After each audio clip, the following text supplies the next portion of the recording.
Bueno, buenas noches para todos. ¿Cómo están? Bueno, estamos súper honrados de tener a la doctora María Marta Greco con nosotros esta noche.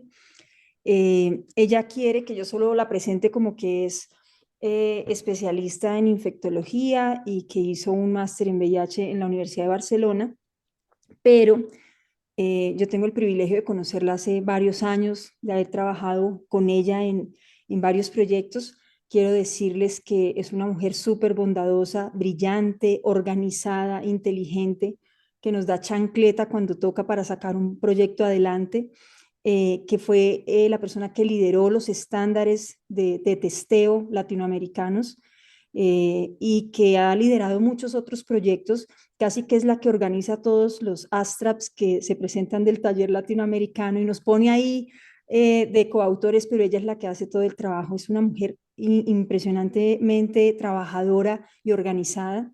Y esta noche pues nos va a hablar de un tema que le encanta, en el que terminó metida por cosas de la vida y le ha fascinado y le ha dado muchas satisfacciones en su rol precisamente de lo que significa el diagnóstico de la infección por VIH y más para nuestra región y más para Colombia. Entonces, doctora María Marta, de verdad que gracias por estar acá con nosotros, con esas 2 horas de diferencia. Para ella ya son las 9:30 de la noche y aquí está pues dispuesta a compartir con nosotros esta noche todo su conocimiento. Bienvenida, doctora. Hola, buenas noches a todos. Muchas gracias a Reviva por la invitación y la confianza. Gracias, Mónica, por tus palabras. Quiero aclararles a todos que Mónica es una amiga, entonces no es objetiva conmigo. También agradecer al doctor Ernesto Martínez Buitrago. Y, así que bueno, la verdad que es un placer para mí estar hoy con ustedes y para nada me da flojera, aunque sean las 9:30 de la noche. Estoy feliz de estar acá con ustedes. Así que cuando quieran, comenzamos. Comencemos entonces, doctora. Muy bien. Voy a compartir entonces la pantalla.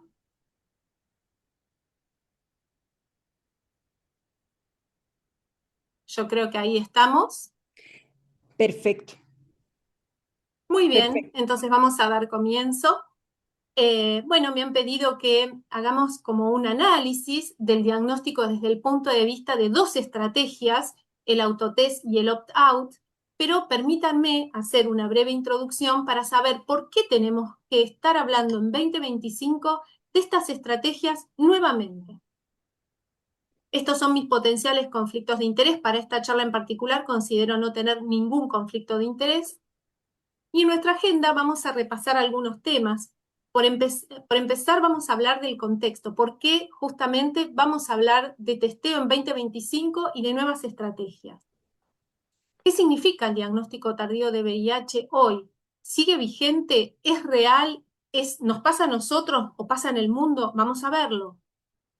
Y cuando lleguemos a esta parte, vamos a hablar de qué más podemos hacer. Y ahí sí nos vamos a enfocar directamente en el rol del autotest, en poner fin a la epidemia de VIH y cuál es el lugar del opt-out, de esta estrategia de testeo que vamos a ver de qué trata y cuál es su lugar en el diagnóstico del VIH.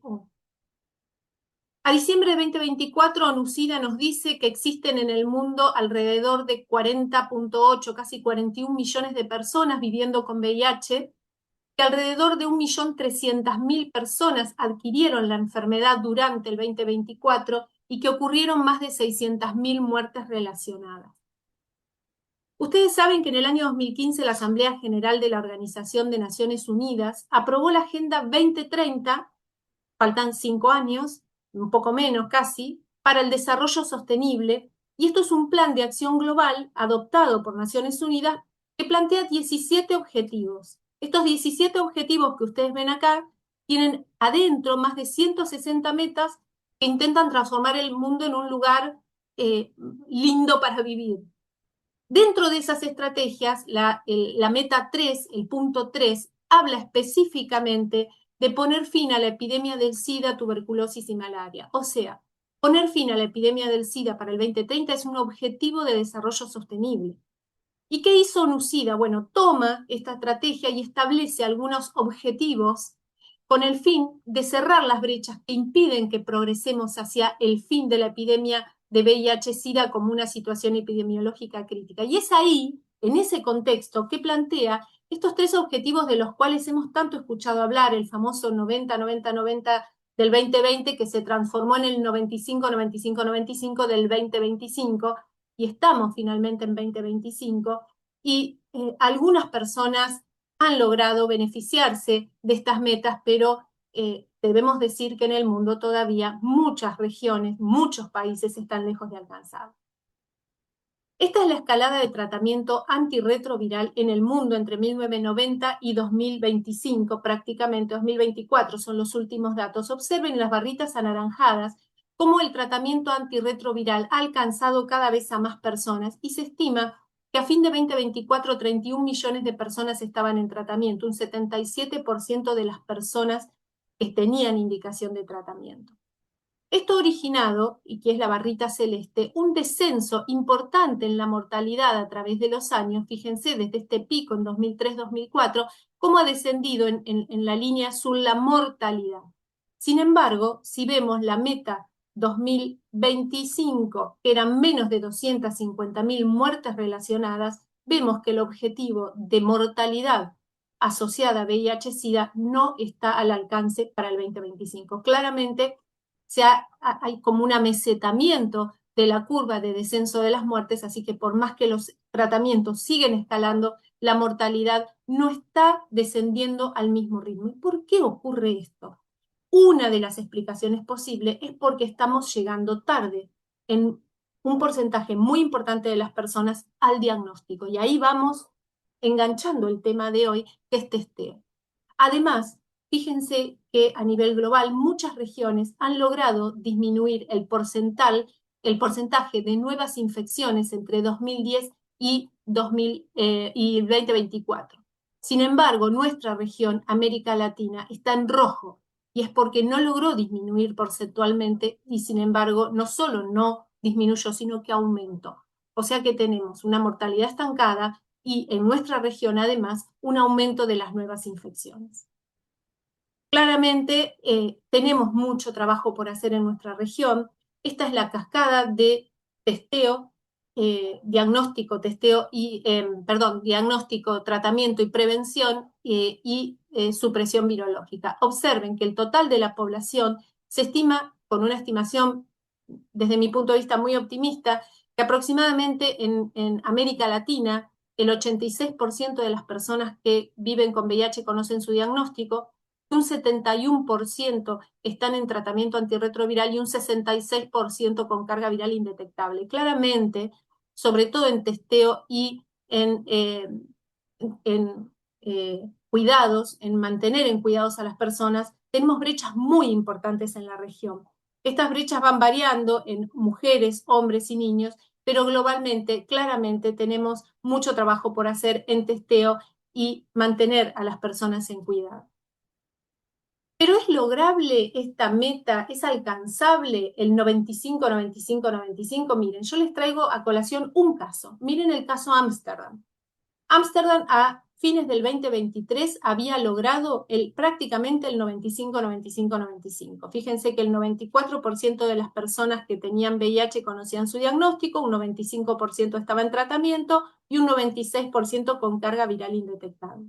¿Cómo logró esto? Bueno, ellos hicieron un estudio epidemiológico, determinaron que la mayor tasa de transmisión se daba en hombres que tienen sexo con hombres dentro de los 3 meses desde el momento de la infección, o sea, durante el periodo de infección aguda, y establecieron un programa muy fuerte de testear y tratar durante la infección aguda y lograron alcanzar en Ámsterdam ya en 2023 estas metas. Estas metas no se alcanzaron en todos los grupos por igual. Observen que en hombres que tienen sexo con hombres se alcanzaron estas metas, claramente las superaron, fíjense, pero fíjense lo que pasa en otros hombres, en hombres que no se autoperciben como hombres que tienen sexo con hombres, en donde el testeo no llegó al 90% siquiera. Y observen algo más llamativo todavía. A pesar de este programa tan efectivo con el cual prácticamente lograron el 95-95-95, un 46% de todos los nuevos diagnósticos fueron tardíos. ¿Sí? Fíjense que especialmente fueron tardíos en las personas de mayor edad y en este grupo de otros hombres que no se identificaban como hombres que tienen sexo con hombres. Claramente hay grupos en los que el testeo no está llegando de manera adecuada. ¿Y cómo definimos presentación tardía? Bueno, diagnóstico tardío es el diagnóstico con menos de 300 células CD4 o síntomas de enfermedad, y definimos enfermedad avanzada o SIDA como el diagnóstico con menos de 200 células CD4 o un evento que define SIDA. Siempre es importante descartar personas que estén en infección aguda. Ustedes saben que durante la infección aguda puede haber una altísima carga viral y un descenso transitorio de la célula CD4 que luego se entra en una meseta un poco más elevada. Entonces, descartando infección aguda, estas son las definiciones por consenso que están publicadas. Aquí tienen las citas bibliográficas. Y claramente la presencia de un alto porcentaje de personas diagnosticadas en etapa tardía o en enfermedad avanzada refleja falta de eficiencia de las políticas de testeo y o de vinculación. Y ojo con esto, porque estas personas, sobre todo con enfermedad avanzada, requieren acciones de mitigación más urgentes y generan aumento de mortalidad y costos. Están aquellos que se testean tarde directamente. Son personas que no fueron testeadas oportunamente. Están aquellos que fueron testeados oportunamente, pero que no fueron vinculados efectivamente al sistema y vuelven tiempo después con esa prueba positiva antigua, pero sin tratamiento. Y aquellos que fueron diagnosticados, que fueron vinculados, pero se pierden en el seguimiento. ¿Por qué les hago esta distinción? Porque estas tres situaciones, que seguramente ustedes las identifican muy bien en su práctica cotidiana, reflejan fallas en diferentes determinantes del acceso a la atención. Y hacer un diagnóstico de qué está pasando en mi hospital, en mi región, en mi ciudad, en mi país, en dónde tengo la mayor falla, me puede colaborar para luego implementar acciones de mitigación de esta situación. El diagnóstico tardío claramente se asocia a mayor mortalidad, muchísimos trabajos que demuestran esto, solamente les traigo este de Inglaterra, fíjense, en 2021 45% de las personas diagnóstico tardío, en 2022 un 44%, y estamos hablando de países con acceso a testeo y terapia y con recursos económicos mucho mejores que los de nuestra región.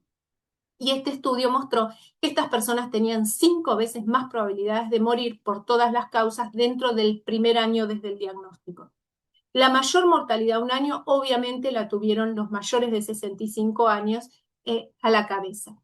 Y fíjense que en este gráfico lo que ustedes ven es el número de personas diagnosticadas tarde en Inglaterra, y lo que ven es el porcentaje que representan esas personas. Y observen que los porcentajes mayores, no en cantidad, sino en porcentaje, son las personas relacionadas con adicción a drogas, ¿sí? Y sobre todo las personas mayores. Lo pueden ver acá, que son los triangulitos pequeñitos. Claramente hay algunos grupos, como les mostraba antes, en los que estamos llegando más tarde al diagnóstico. Y además recuerden que el diagnóstico tardío se asocia a mayor transmisión, y esto tiene un impacto en la salud comunitaria, ¿sí? Si bien las personas en infección aguda representan un porcentaje pequeño de las personas con VIH, son las que mayor transmisibilidad tienen. Pero si vamos en cantidad y en proporción, son las personas que no conocen su diagnóstico, las que las conocen y no están en cuidado, las responsables prácticamente del 80% de las nuevas transmisiones. Por lo cual, diagnosticar oportunamente no solo tiene impacto en la persona porque mejora morbilidad, mortalidad y sobrevida, sino también tiene un impacto a nivel comunitario disminuyendo la transmisión.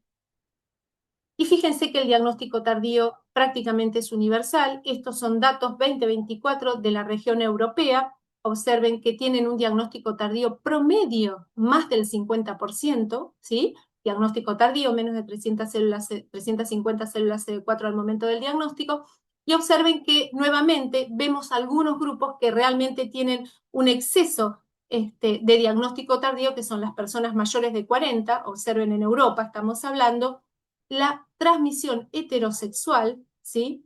Y en algunas regiones, sobre todo el centro y del este, con mayor proporción. ¿Y qué pasa en Estados Unidos? Lo mismo.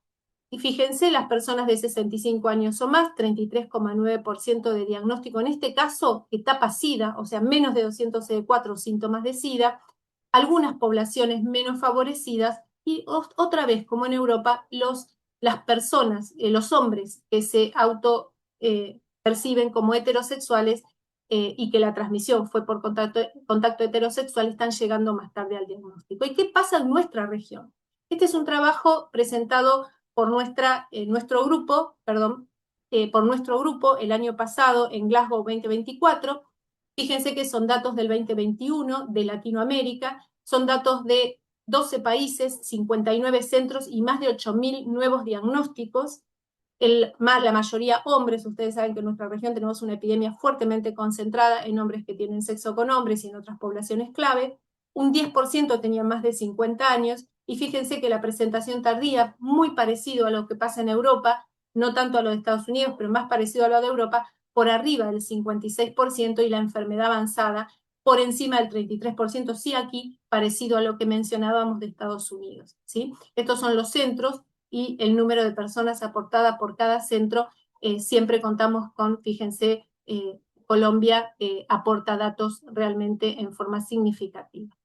Y fíjense que en quienes llegamos más tarde en nuestra región, en nuestro trabajo, las mujeres y las personas mayores. Observen que a mayor edad, mayor probabilidad en gris clarito de diagnóstico tardío, y en gris oscuro mayor probabilidad de diagnóstico con enfermedad avanzada. O sea, nuevamente podemos identificar grupos en los que estamos llegando más tarde con el diagnóstico.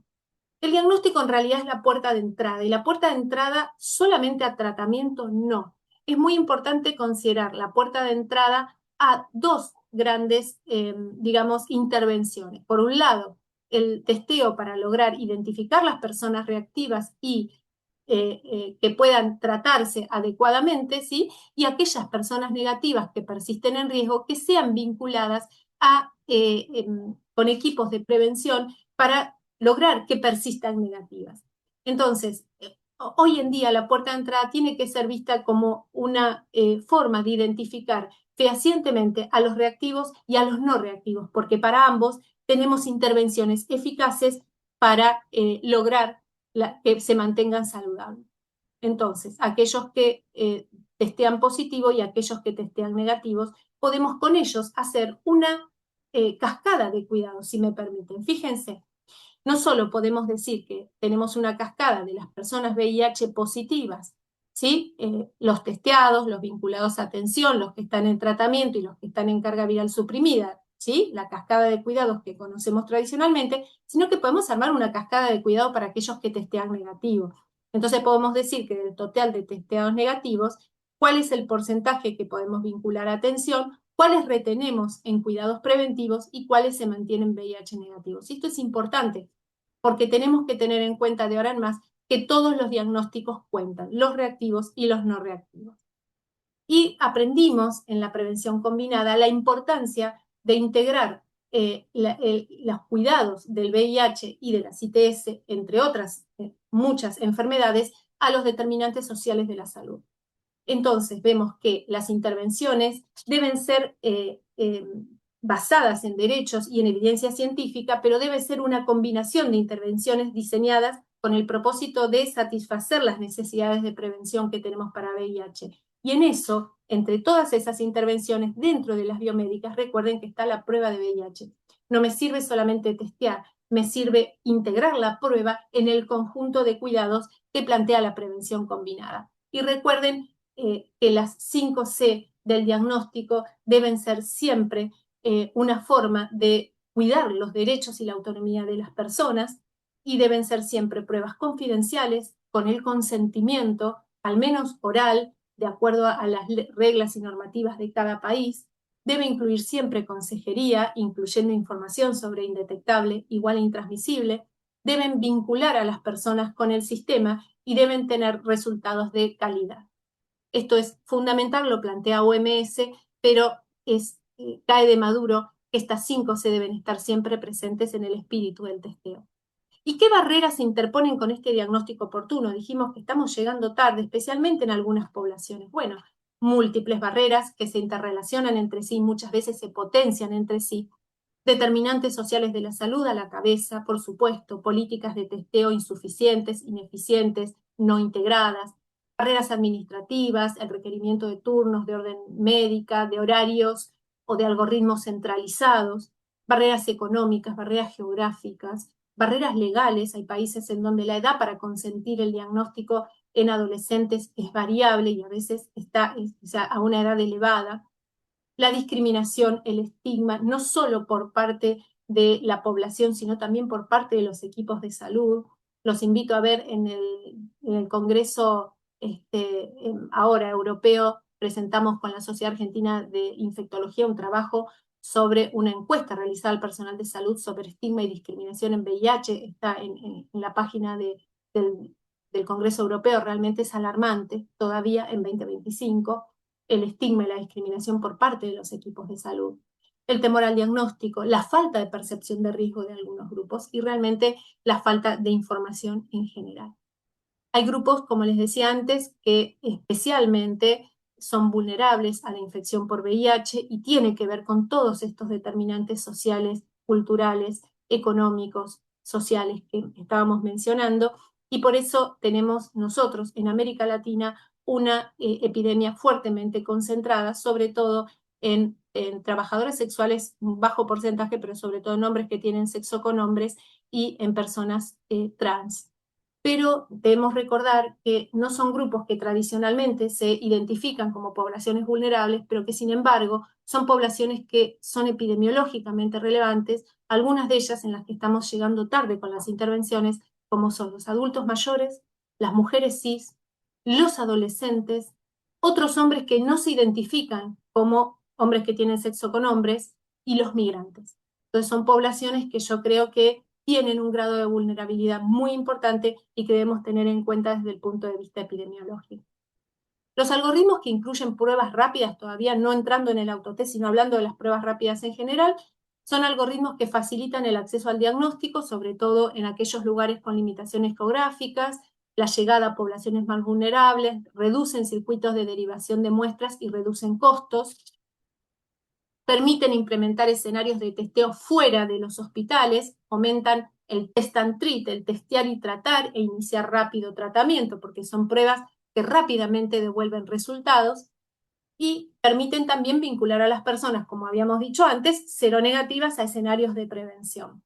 Y siempre permiten enfoque superadores al de abarcar solamente a las personas que van a la consulta. Las pruebas rápidas han sido una verdadera revolución en el testeo del VIH porque permite un abordaje integrado con determinantes sociales, económicos, culturales, una verdadera intervención centrada en las personas. Entonces, las pruebas rápidas en general, yo creo que van a coincidir conmigo, han sido la gran revolución del testeo de VIH y permitieron sacar el testeo del hospital.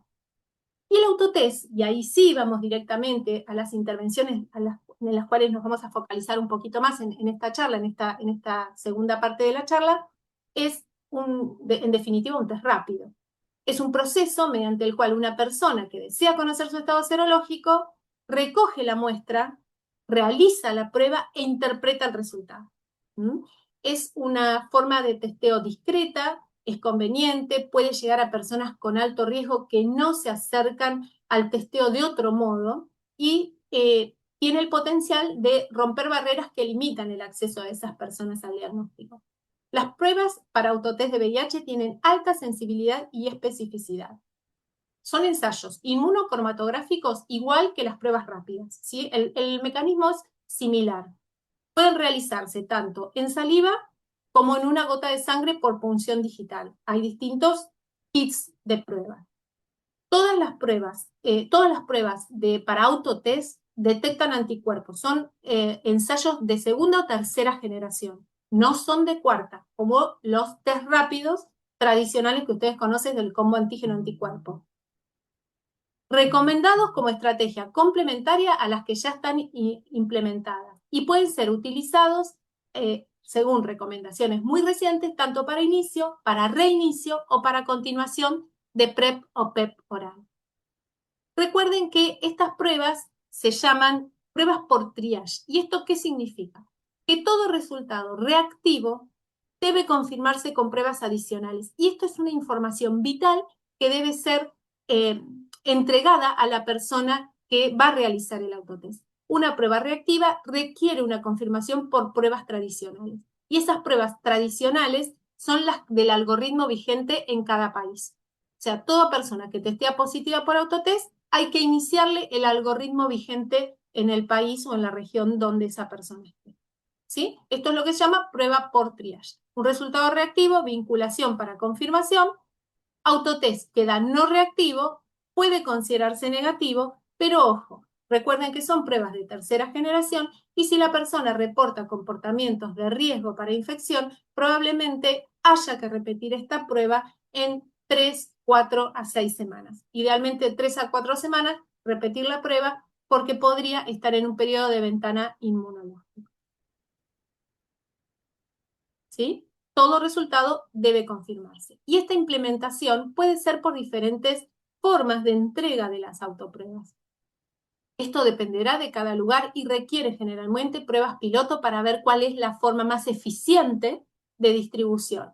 Pueden ser agentes de distribución comunitarios, como entrega a domicilio, clínicas móviles, etc.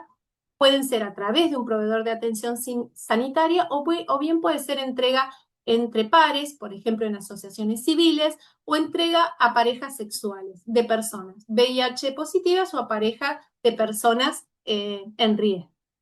También pueden entregarse en los establecimientos de salud, integrándolos a otros servicios como tuberculosis, ITS, clínicas prenatales, programas de PrEP, incluso en PEP, menos experiencia, pero también, venta en farmacias o venta online. Cada país, cada región, cada lugar puede implementar uno más de estos sistemas de entrega de autotest de VIH. Y a la vez, la realización de la prueba puede ser asistida o no asistida. Asistida significa que la persona realiza la prueba, la realiza la misma persona, pero acompañada por una persona entrenada que colabora en las dudas que van surgiendo y colabora a la lectura del resultado. Y no asistido es la entrega del kit de autotesteo para que la persona lo realice en donde la persona prefiera, que puede ser su domicilio u otro lugar, sin la asistencia de ningún profesional de la salud o ningún proveedor lego, pero entrenado que lo acompañe.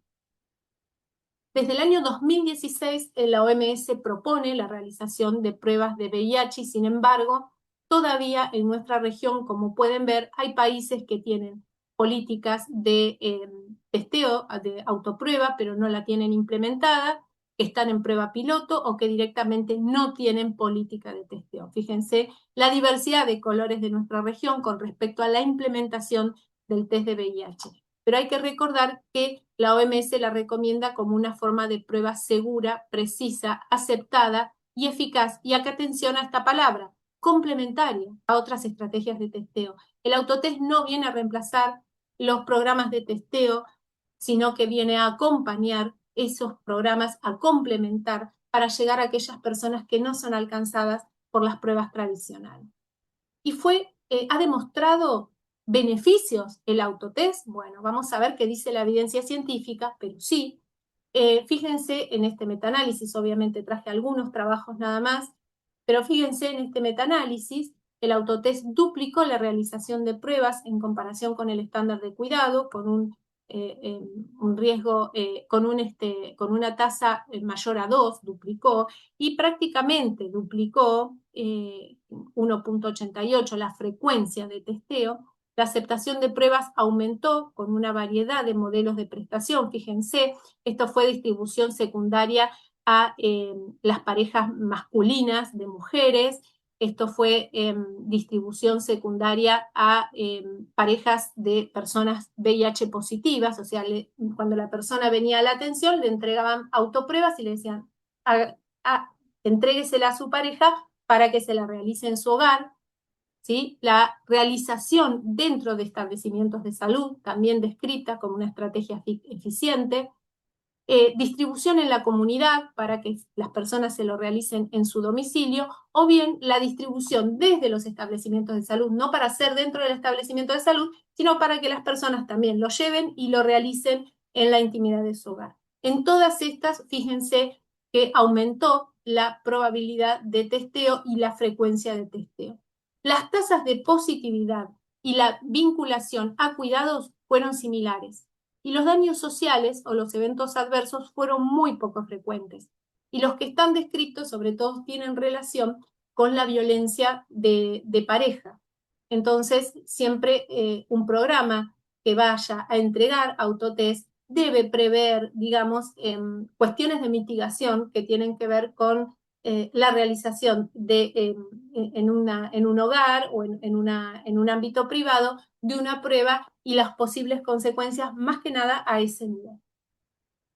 La distribución, además, siempre debe ir acompañada de herramientas de apoyo, medio lo que hablábamos recién, ¿no es cierto? Debe haber un soporte básico a usuarios con instrucciones dentro del envase, del autotest, para que diga cómo tiene que ser utilizado y en general se brinda una línea de atención telefónica para que la persona pueda hacer preguntas si surgen dudas o quiera consultar por un resultado.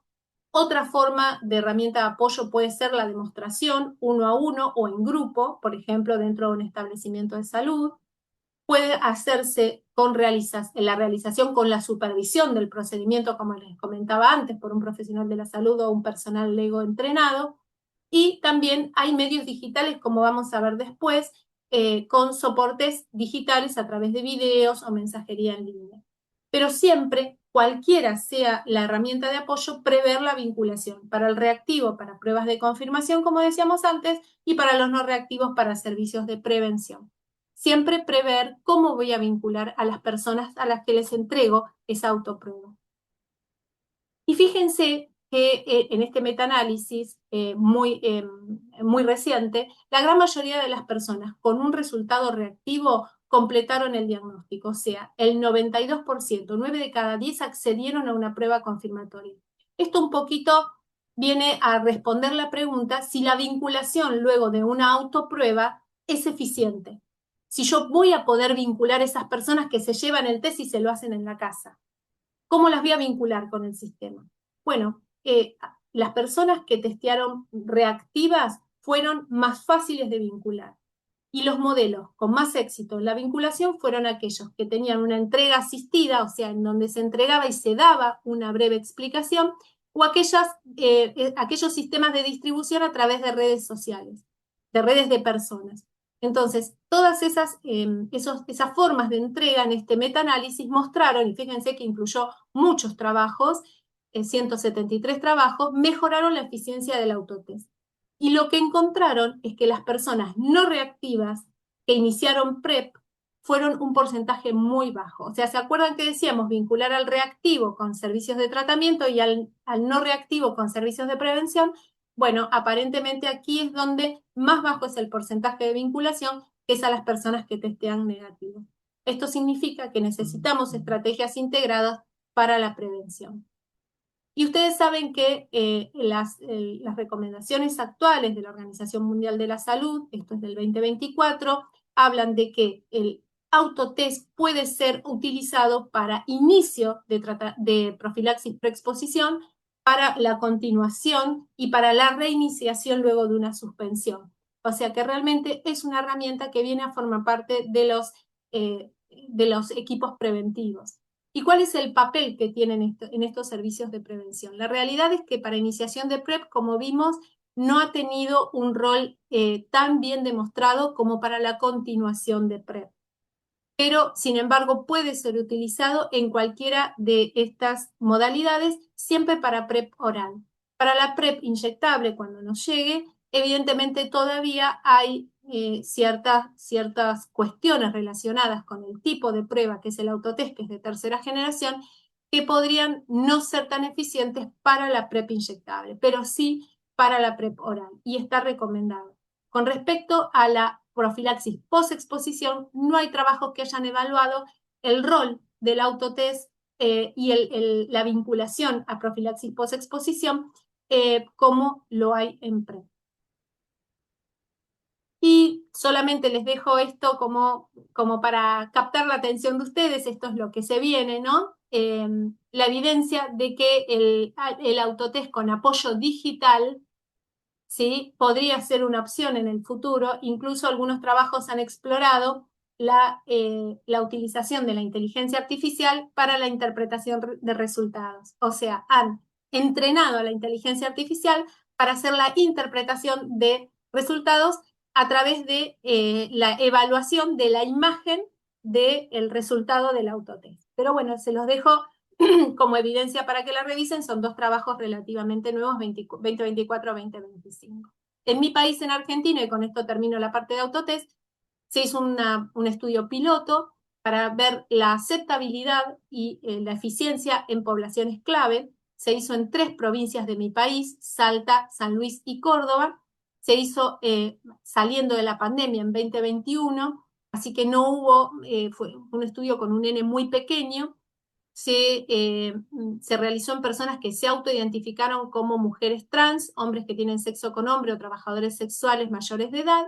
Compararon primero el desempeño analítico mediante la comparación del autotest con una prueba rápida de cuarta generación y hubo un 100% de concordancia con las pruebas rápidas convencionales. Y en una segunda etapa evaluaron aceptabilidad y validación. Y fíjense algo muy importante. El 22% de la población que participó de este estudio, que aceptó participar de este estudio de autotest, nunca antes se había testeado. Y yo antes les dije que eran mujeres trans, hombres que tienen sexo con hombres y trabajadores sexuales, o sea, poblaciones claves que sabemos que tienen un riesgo aumentado. Y sin embargo, 22% nunca antes se había testeado para VIH. El autotest tuvo la capacidad de alcanzar estas personas.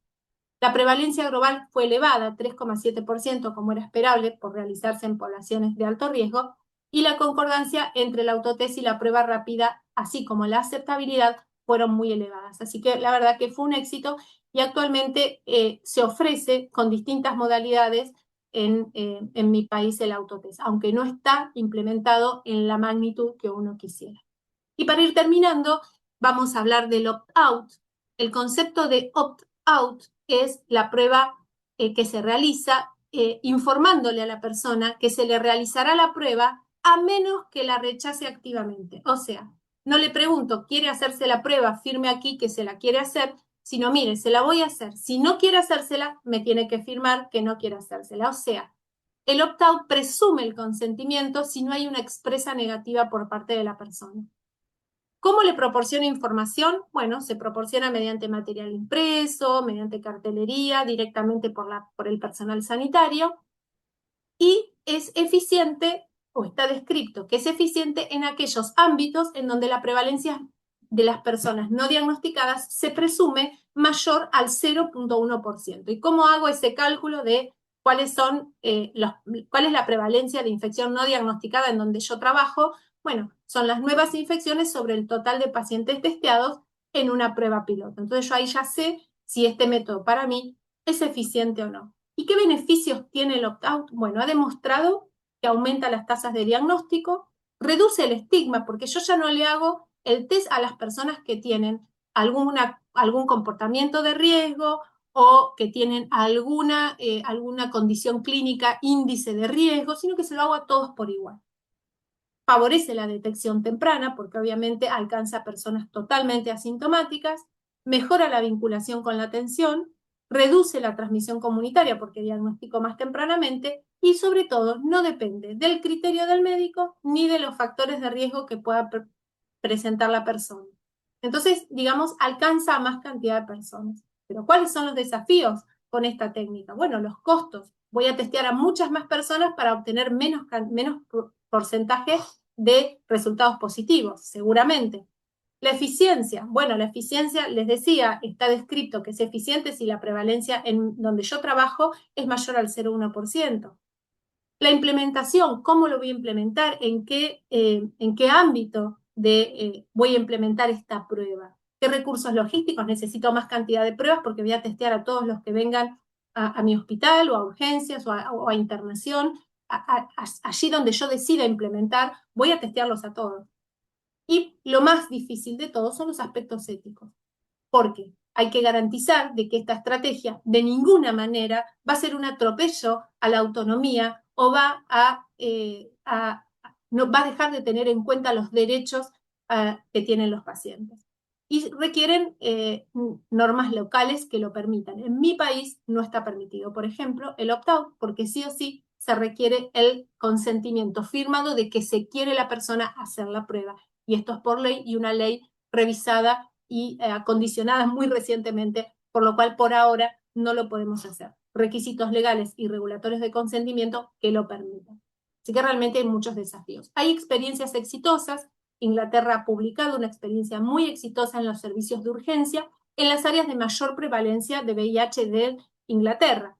Y fíjense que han logrado aumentar la cantidad de testeos. Ellos lo hicieron para HIV, para hepatitis B y para hepatitis C, ¿sí? Y realizaron un número muy importante de nuevos diagnósticos.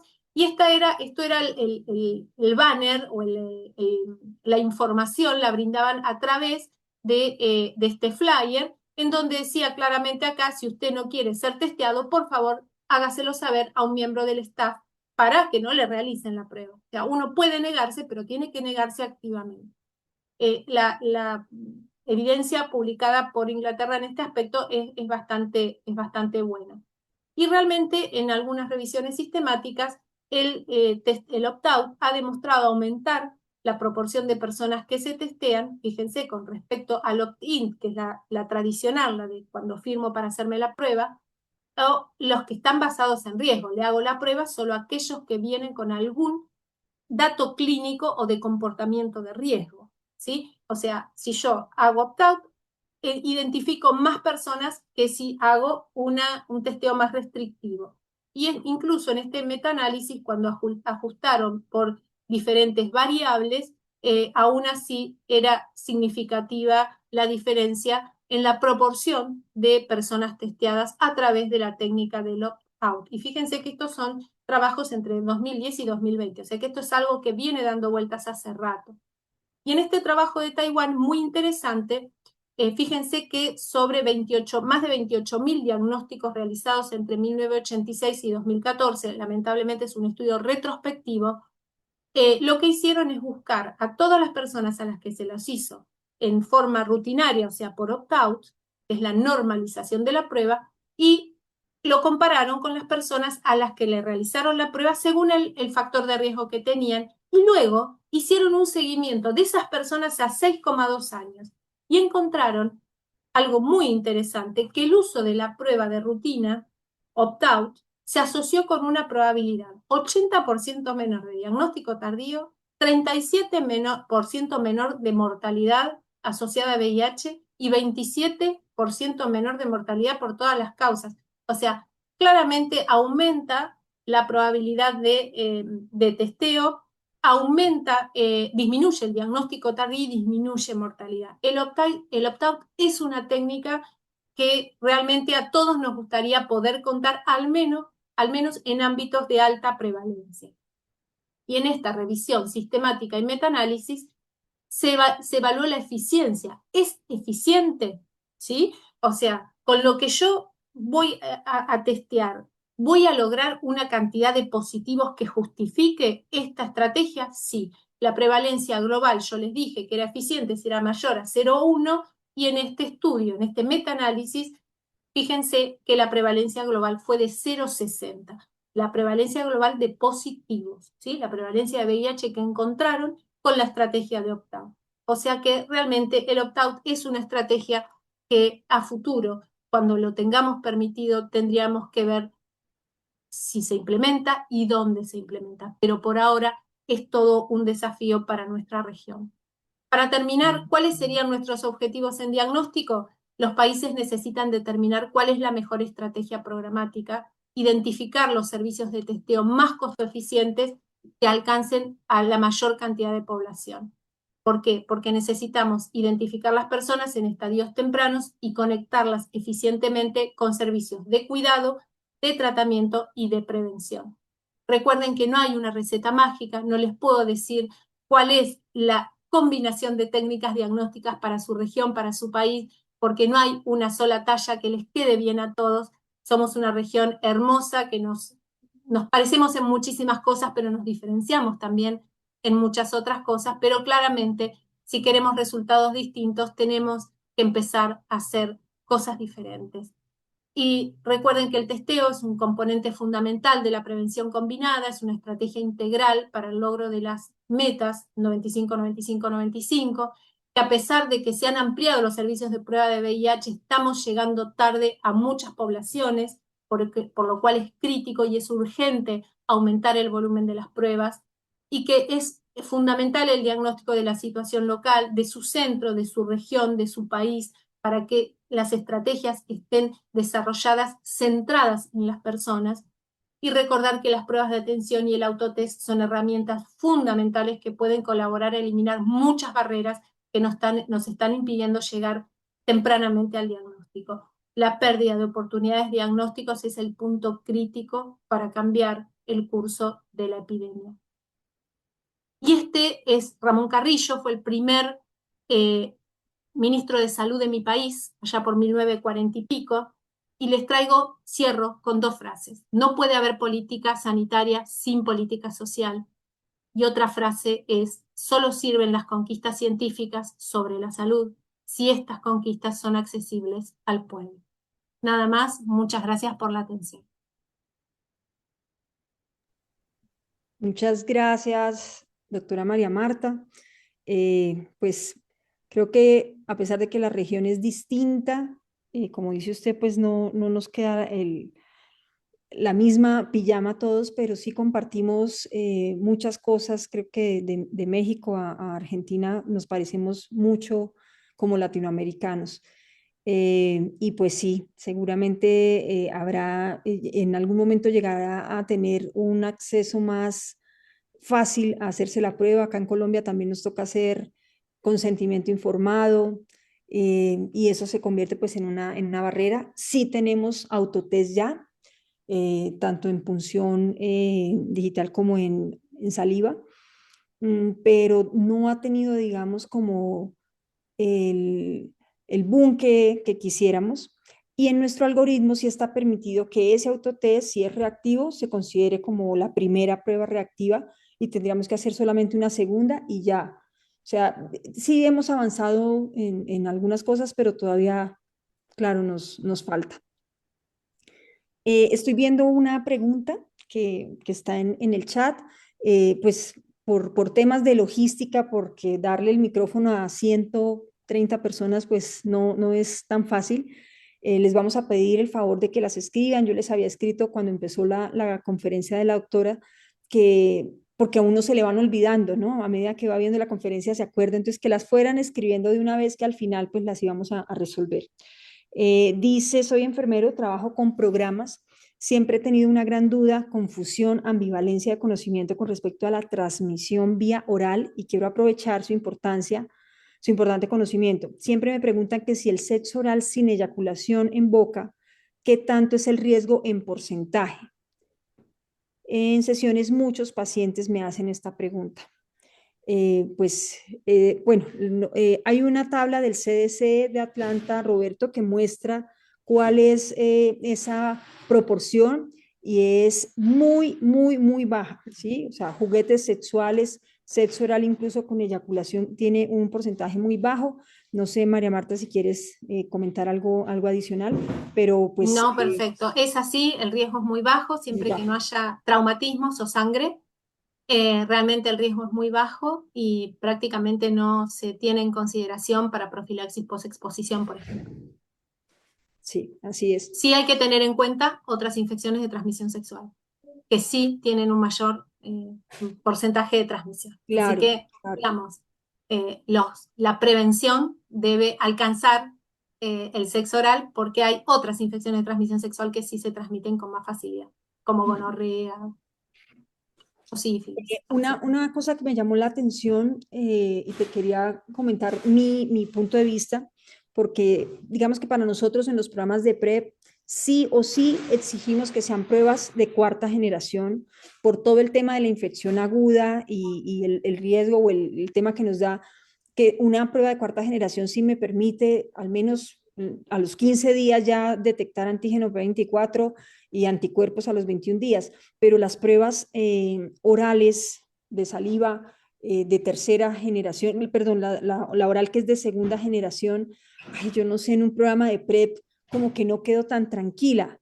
Vi que la publicación que tú presentabas, pues lo recomienda, y me llamó la atención porque me cuestiono cuando nosotros realmente siempre hemos dicho, no, en un programa de PREL debo tener pruebas de cuarta generación. ¿Qué opinas tú?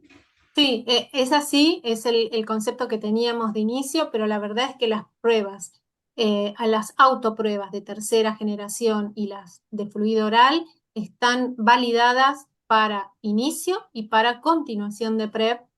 De hecho, cuando estuve ahora en España, en este máster que hice, ellos utilizan la prueba oral para la continuación de PrEP, ¿no? Realmente a todos nos deja un poco intranquilos. Yo creo que si vas a iniciar PrEP, si vas a iniciar PrEP y la persona tuvo un comportamiento de riesgo reciente, aunque la prueba, el autotest sea no reactivo, incluso la prueba rápida sea no reactivo, uno puede recomendar medidas de prevención y reiterar la prueba en un tiempo prudencial, si hubo realmente un comportamiento de riesgo. O iniciar la PrEP, iniciar para no perder la oportunidad, pero retestear más rápidamente, por ejemplo, a las 3 semanas al mes, Al retestear a esa mes. persona que de otra manera hubiéramos citado en 3 meses. Sí, Eh, pero bueno, es así, no, está no sé recomendado si, incluso por la OMS. PrEP oral, estamos hablando de PrEP oral. sí, no, inyectable, pues no. No sé si esto estará conectada Catherine Joya, ella es una jefe que trabaja conmigo y que maneja PrEP, y me estoy acordando que sí tuvimos un caso de un chico que nos dio precisamente al mes de la relación de riesgo la prueba oral negativa. Sin embargo, hicimos lo que tú acabas de decir, María Marta, lo retesteamos al mes y no había tenido ninguna otra relación de riesgo y ahí ya nos dio positivo. O sea, realmente sí creo que con las pruebas, bueno, en nuestro país las pruebas de autotest orales realmente están a cargo del bolsillo del paciente, ¿sí? No las están asumiendo los programas, entonces no es algo que se esté masificando, pero sí hay que tener mucho cuidado porque acuérdense que es de segunda generación, entonces sí puede, como alguien comentó por ahí en el chat, podríamos estar enfrente de una ventana y le estaríamos dando a un caso con infección aguda. Exactamente, pero están validadas para el uso y las Sí, recomienda la Organización Mundial de la Salud. Sí.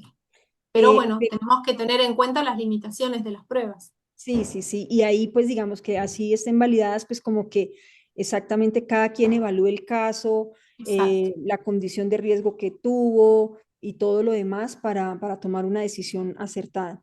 Vinicio nos pregunta acá, ¿existen estudios que demuestran que el estudio de autotest no incrementa el índice de suicidio por la impresión emocional del diagnóstico? Bueno, yo justamente hice como la aclaración, ¿no? De los efectos adversos asociados. Realmente no hay trabajos que hayan demostrado eso. Sí hay daños asociados sociales que tienen que ver con violencia de pareja y en la mayoría de los estudios los efectos adversos que que se han visto son reacciones con agresión al personal de salud o a la pareja, testeo positiva, pero no diferente al testeo tradicional, digamos. Reacciones que pueden ocurrir, pero no, eso no. Ok. Es un fantasma que hubo mucho tiempo sobre el autotest. No, realmente es Algo una. que me comentaba Héctor ahorita mientras estabas tú exponiendo es, eh, digamos, en nuestro país tenemos sitios rurales, zonas muy apartadas y con conflicto armado, en los que probablemente, digamos, el autotest puede ser una medida, una estrategia muy buena, pero después de que se hace el diagnóstico, el paciente no tiene en ese sitio, no quiere ser atendido porque pueblo chiquito, infierno grande, se enteran, incluso hemos tenido casos y hay historias documentadas de amenazas de muerte a personas que viven con VIH, ¿sí? En zonas que están bajo dominio de grupos al margen de la ley. De pronto no tienen algo similar ustedes en Argentina, No, pero pero ¿cómo no, claro, pero podríamos? no, claro, pero ahí el problema es que distribuir el autotest, si vos no tenés un sistema de vinculación para las personas, no sé si tendría impacto, porque Exacto. solo harías el diagnóstico y no podrías darle cuidados ni al reactivo ni al negativo, ¿no? Eh, Me parece que ahí, no sé, no soy, a ver, quiero aclarar, no soy una experta en medidas sanitarias, pero se me ocurre que la llegada con pruebas rápidas, pero acompañada de profesionales de la salud que sean capaces de brindar asesoramiento pre-post-test y eventualmente vincular a tratamiento in situ, van a ser más eficaces porque repartir pruebas donde vos no podés vincular es Sí, complejo. sí, esa situación la tenemos, no sé, Guaviare, La vinculación Guipúzcoa, es fundamental Valdés. en cualquier estrategia de testeo, la vinculación es parte de la estrategia de testeo. O sea, si yo voy a implementar una estrategia de testeo en mi hospital, en mi región, en mi ciudad, en mi pueblo, tengo que tener previsto cómo voy a vincular a esas personas a tratamiento o a prevención. Es parte de la estrategia. Solo repartir testeo o solo realizar pruebas si no puedo vincular. No nos va a eh, servir de nada. esa- Sí, de acuerdo. Eh, Escribe nuevamente frente al tema del sexo oral, es decir, que cuando doy una respuesta a este tipo de pacientes, con seguridad les puedo dar a conocer que el sexo oral para VIH, el riesgo científicamente y basado en la evidencia es despreciable para decir que se contagie por ahí. Sí, y te podemos compartir la tablita que hizo el CDC, que es, digamos, como un modelo matemático donde muestra por 10.000 exposiciones a una fuente VIH positiva, asumiendo que esa fuente no está tomando terapia antirretroviral, ¿cuál es la probabilidad de infección? Y digamos que sexo anal es 138, lo que recuerdo, en 10.000 exposiciones. O sea, imagínate, hay 9.800 y algo que a pesar de tener una relación anal receptiva con una fuente VIH positiva que no está tomando terapia antirretroviral, hay 9.800 que no se infectan, ¿sí? Entonces sí es sí, importante, de pronto como que si tú estás, la persona que nos está escribiendo, manejando un programa, pues apoyarte mucho en esta tabla que creó el CDC y que tiene todo el acervo científico, digamos, para que estés tranquilo. sí, igual es cierto, la probabilidad de transmisión a través del sexo oral es muy baja, no es cero, pero es muy, muy, muy baja. De todas maneras, siempre es conveniente ante una persona que consulta hacer una valoración de riesgo, como, digamos, una valoración de riesgo de esa persona específicamente. Porque uno puede decir en general la transmisión es despreciable, es muy baja, pero hay que valorar lugar, digamos, situación a situación. La valoración de las exposiciones muchas veces requiere una charla en donde se valore toda la situación porque puede haber oculta alguna otra cuestión. Por ejemplo, si hay sangre, la probabilidad aumenta, digamos. O Si sea, es hay una infección situaciones en las aguda, la fuente tiene una una infección infección aguda, aguda. Hay aumenta. situaciones en las que puede aumentar. Entonces la respuesta es no es que no hay riesgo, el riesgo es muy bajo, llevar tranquilidad que por esa vía es muy poco probable, pero enfatizar en conocer las prácticas y en las medidas de prevención, porque además, como te decía antes, hay otras infecciones de transmisión sexual que sí se transmiten con más facilidad. Yo acá encontré la tabla, pero ahorita digamos que se las comparto, al menos les voy a compartir el link ahí en el chat. Aprovechando que estábamos hablando de que en una infección aguda la carga viral es altísima y que la estrategia de Ámsterdam fue enfocada hacia eso.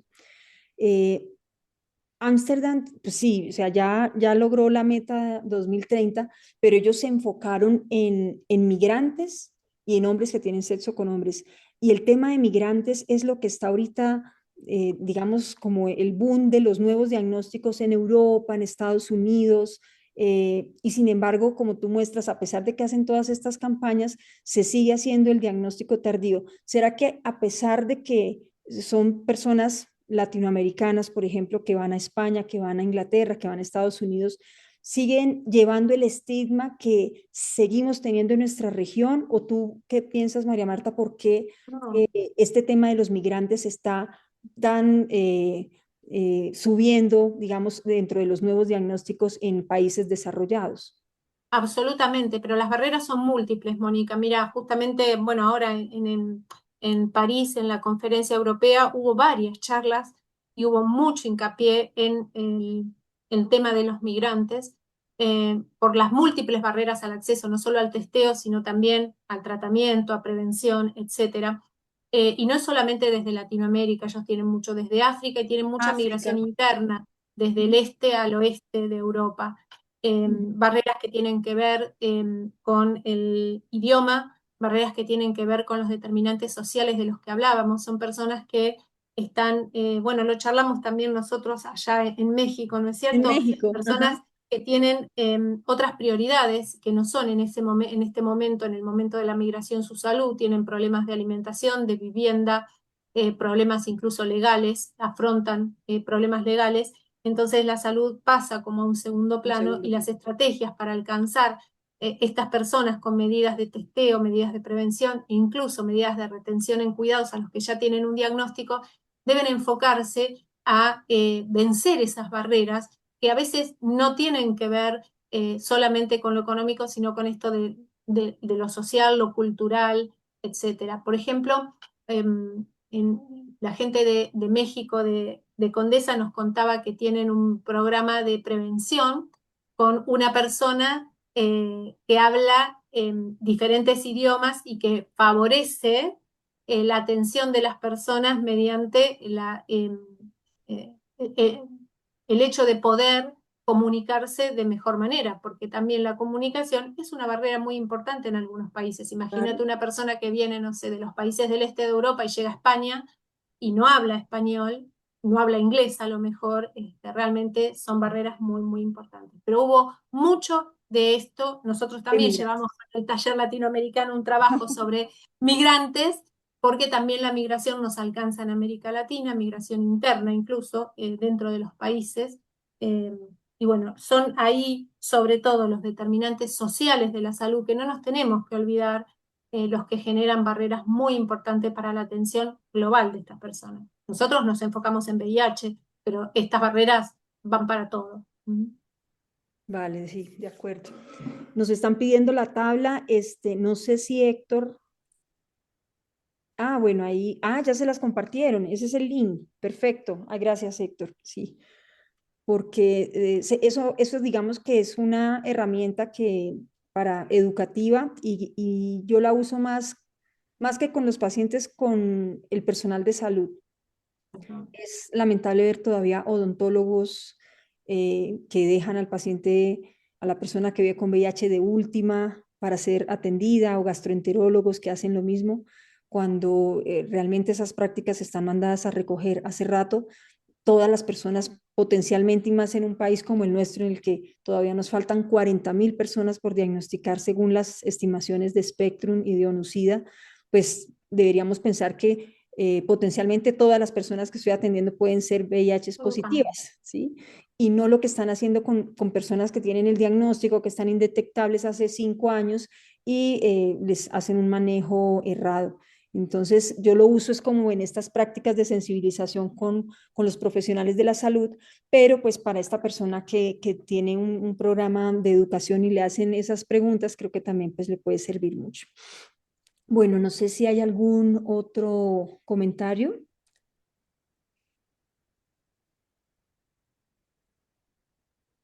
Héctor, si puedes compartirles nuevamente el link de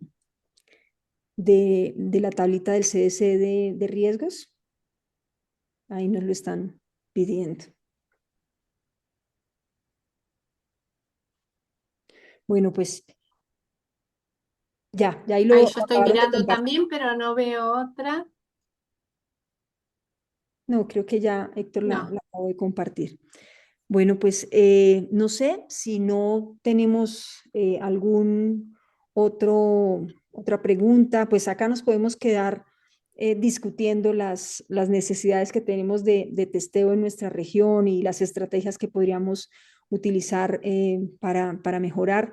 Yo volviendo al tema de Ámsterdam, me llamó mucho la atención cómo ellos se enfocan precisamente en esas dos poblaciones con cargas virales para detectarlos en infección aguda y cortar la transmisión que, como nos lo mostraba la doctora, pues es en el momento en el que hay una mayor tasa de transmisión.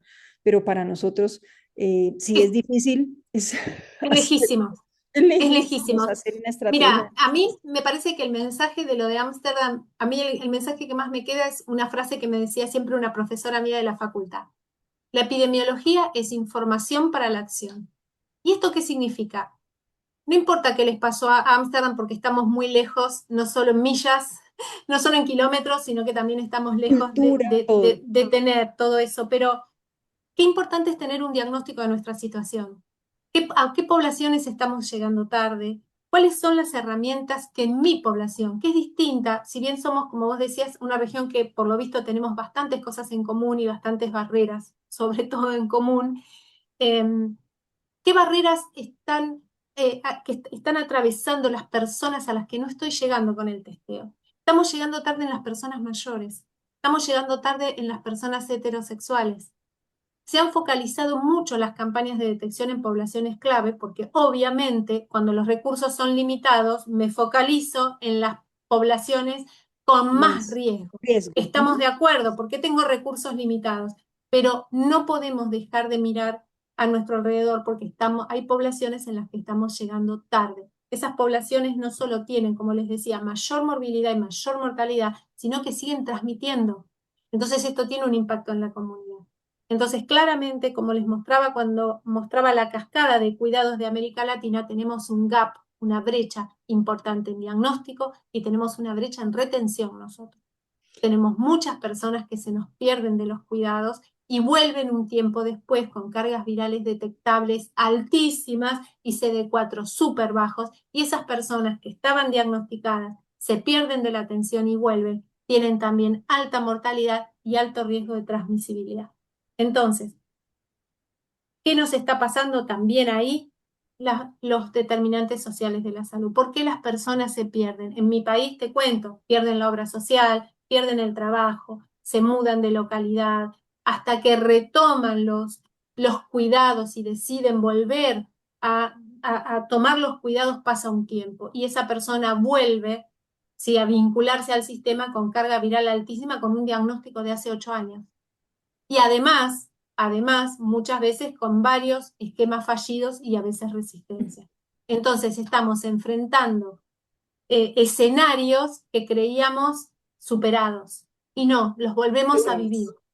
los volvemos a vivir. Y yo creo que en eso sí nos parecemos muchos países de América Latina, aunque, reitero, el diagnóstico tardío en Europa, en Estados Unidos, sigue siendo altísimo en muchísimas regiones del mundo. El diagnóstico tardío todavía es alto en algunas poblaciones, pero nosotros también enfrentamos este grupo de pacientes que son los que se revinculan después de mucho tiempo de estar perdidos. Así que realmente tenemos que hacer el diagnóstico de qué nos pasa en la población a la que asistimos y pensar estrategias eh, programáticas capaces de testear a los no diagnosticados y revincular a los desvinculados, porque son las Nosotros poblaciones que tenemos que tenemos un enfrentar. incremento de, según la última cuenta de alto costo, del 33% en pacientes que no recibieron atención durante todo el año. Entonces, para el 2023 eran como 9.000, para el 2024 fueron 13.000 personas con diagnóstico confirmado de infección por VIH que en todo el año no fueron No al médico, no retiraron. recibieron medicamentos, no se tomaron una carga viral. Que haya aumentado un 33% es algo que el ministerio y que en las reuniones en las que participamos pues dicen, pero ¿por qué? ¿Qué está pasando? Y realmente también tenemos una crisis en el sistema de salud que hace que el cambio, muchas veces los pacientes son adherentes al médico y no a la EPS o a la IPS que los atiende, y como en tu caso que cambian de trabajo, que pierden la labor social, ellos ahí como que paran. Este mes no me pasó nada, pues voy a dejar otros 2 meses, 3 meses y se pierde, digamos, ese paciente. O sea, ahí compartimos exactamente los mismos Sí, incluso en problemas. mi país, tanto el testeo como el tratamiento, como las opciones preventivas como PrEP y PEP son absolutamente gratuitas, están garantizadas por el Estado y por las obras sociales. O sea, la persona puede ir a atenderse a cualquier efector de salud, que todo es gratuito, al 100%. O sea, no tienen que No, pagar absolutamente nada. nada. Si tienen obra social, si tienen lo que llamamos prepaga, que son un poquito mejor, Privado. o si no tienen nada, no tienen cobertura, todo está garantizado al 100% y tenemos muy buenos efectores de salud, pero Ujú. aquí nuevamente los determinantes sociales de la salud establecen barreras que no tienen que ver solamente con el sistema de salud, sino que tienen que ver con que la persona no le da prioridad en ese momento porque está con otros problemas a resolver. Y bueno, eso no, es lo que nos está pasando, ¿no es cierto? Como región, atravesando múltiples problemas que ustedes todos conocen, ¿no? Sociales, económicos, eh, culturales, muy importantes. Y bueno, las personas obviamente están atravesadas por todo eso. No, y me estoy acordando lo que discutíamos en México, que es que para un migrante que está pasando por el Darién y que le ofrecemos la prueba, venga, yo lo que necesito hoy es sobrevivir, llegar a mi destino y ya después miro qué pasa con mi salud, pero su inmediatez es sobrevivir. Y de pronto a veces eso nos cuesta a los médicos o al sector salud entender esos determinantes sociales pues que hacen la diferencia para que de verdad pues se quieran diagnosticar, se quieran Tal hacer cual, y pruebas. probablemente son las estrategias basadas en atención primaria de la salud o en dispositivos comunitarios, con pares, los que más llegada van a tener a esas personas, porque si esperamos que esas personas se acerquen a los servicios de salud, Ah, nos estamos quedamos ahí. complicados. Por eso la descentralización es fundamental y las pruebas rápidas y el autotest hacen posible la descentralización de los cuidados, no solo de la persona positiva, sino de las personas negativas en PrEP justamente. Entonces, tanto las autopruebas como sobre todo cuando hay poco personal, poca capacidad de realización de pruebas, bueno, la autoprueba es una opción para esas personas. Obviamente todos los enfoques deben ser personalizados y tengo que hacer una valoración de riesgo, así como le decíamos al enfermero, en la pregunta de la exposición oral hay que hacer una valoración de riesgo Individual. individual en la disposición de PrEP y el uso de autotest también hay que hacer valoración individual en ese momento, porque hay personas a las que a lo mejor requieren pruebas adicionales. Pero Una, realmente vienen tiempos en donde tenemos que pensar que el autotest y las pruebas rápidas vinieron para quedarse. una pregunta y yo ya te vamos a dejar descansar porque te estamos trasnochando. Eh, No. tú mencionabas dentro de los estudios uno que solamente el 9% de los que terminaban con una prueba negativa pasaban a PrEP. Y esa, digamos que también pues no lo conocía. Nosotros decíamos una forma, una buena forma de ser proactivos con el programa de PrEP es tomemos a todos estos hombres que se han hecho una prueba de VIH y salieron negativa la prueba, sentémonos con ellos a solas y preguntémosle por qué te hiciste la prueba de VIH, porque lo que está sucediendo ahora es que como salió negativo, se la entregan casi que por ventanilla, ¿sí? Sin ninguna asesoría post-test, porque pues salió negativo, solo se le hace la asesoría post-test al positivo, pero me sorprende que en ese estudio, a pesar de que hicieron todo, solo el 9% terminó en PrEP. Eh, ¿Alguna particularidad No, de que haya esto fue un metaanálisis que evaluó, digamos, datos interesantes. El metaanálisis incluyó trabajos de vida real, porque hay que pensar que cuando se hacen metaanálisis de estudios controlados, randomizados, no reflejan a veces la la vida realidad. real? Esos estudios están muy controlados, las personas, Sí. comillas, son, no digo cautivas, pero digamos, están siempre disponibles porque están participando de un ensayo clínico, pero este Ujú. metaanálisis lo interesante es que es de vida real.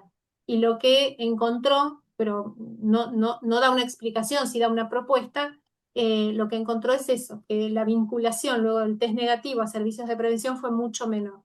Eh, es muy interesante, está la cita en la presentación si les quedó grabada, pero yo creo que lo que nos dice básicamente es siempre que vayamos a establecer un programa de testeo, pensemos cómo vamos a vincular a los reactivos, pero también cómo vamos a vincular a los negativos. Por Los esto que les negativos. decía, el testeo es la puerta de entrada, pero no la puerta de entrada para diagnosticar en positivo, sino también para aquellos que testean negativo. Y hoy en día son tan importantes unos como otros, porque De tenemos acuerdo. herramientas para brindarles a los dos, eficientes, efectivas, con demostrado impacto en la salud. Así que la puerta de entrada para positivos y negativos. Sí, de acuerdo, de acuerdo. Creo que ahí también tenemos un potencial para trabajar con esa población que se hizo una prueba de VIH, salió negativa y ya Absolutamente. se fue para su casa y de pronto no nos sentamos a ver cómo podemos hacer reducción de daño. Si no entra PRED, al menos qué otras estrategias de prevención podemos hacer con ellos. Bueno, yo creo que suficiente porque ya para ti son casi las 11 de la noche. De verdad, muchísimas, muchísimas gracias por estar aquí con nosotros, por las personas que siendo esta hora siguen conectadas acá escuchando. Pues el poder hablar es un privilegio para mí, pero los que se quedan, digamos, con ganas de tener más información, pues con mucho gusto pueden contactarnos a través de Reviva.